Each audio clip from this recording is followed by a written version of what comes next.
میرے دوستو، اللہ تعالی ہمیں دین کا علم عطا فرمائے اور ہر شخص کو عطا فرمائے تاکہ دین کے جو امور انجام دینے ہیں وہ آسانی سے ہم دے سکیں۔ مثلاً ہمیں نماز جنازہ آنی چاہیے، کیونکہ یہاں دیکھتے ہیں اکثر کہیں مولانا نہیں ہوتے ہیں تو نماز جنازہ پڑھانے میں دقت ہوتی ہے۔ یہ ہمیں خود اپنے بچوں کو اور ہم کو خود سیکھنا چاہیے، اللہ نہ کرے کہ کوئی انتقال ہمارے گھر میں ہو جائے تو ہم آرام سے نماز جنازہ پڑھا سکے، کسی کے محتاج نہ رہیں۔ بہتر یہی ہے کہ آدمی خود گھر کا نماز پڑھائے، یہ بہت اچھی بات ہے۔ نماز جنازہ میں دو چیزیں دھیان میں رکھنی ہیں، ایک 4 تکبیر نیت کرنا اور چار تکبیریں کہنا۔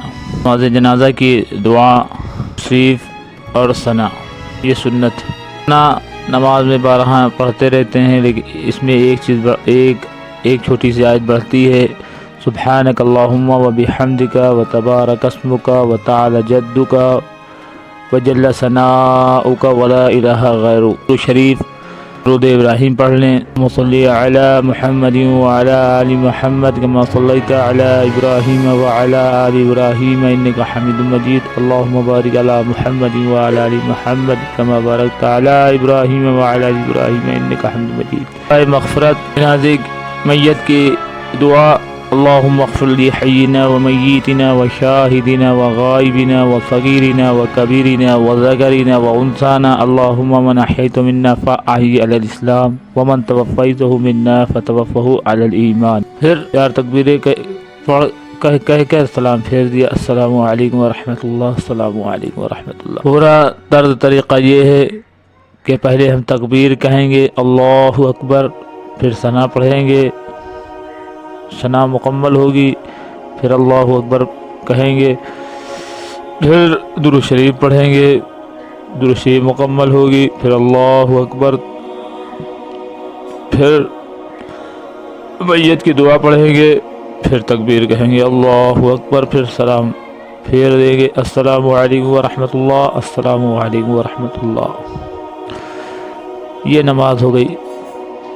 اب اگر گھر کا کوئی شخص نماز پڑھائے گا تو وہ پھر پڑھائے گا نہیں بلکہ اللہ سے مانگے گا، اور کوئی دوسرا شخص پڑھائے گا تو وہ پڑھائے گا، مانگے گا نہیں، کیونکہ گھر کے لوگوں کو جو دکھ تکلیف ہوتی ہے وہ باہر کے لوگوں کو اتنی نہیں ہوتی ہے۔ اس لیے کسی کو ہم لان تان کسے کہ وہ نہیں آ رہے ہیں مولانا، یہ نہیں آ رہے ہیں، یہ اپنی کمزوری ہے، بے شرمی ہے۔ ہمیں خود تیار ہونا چاہیے۔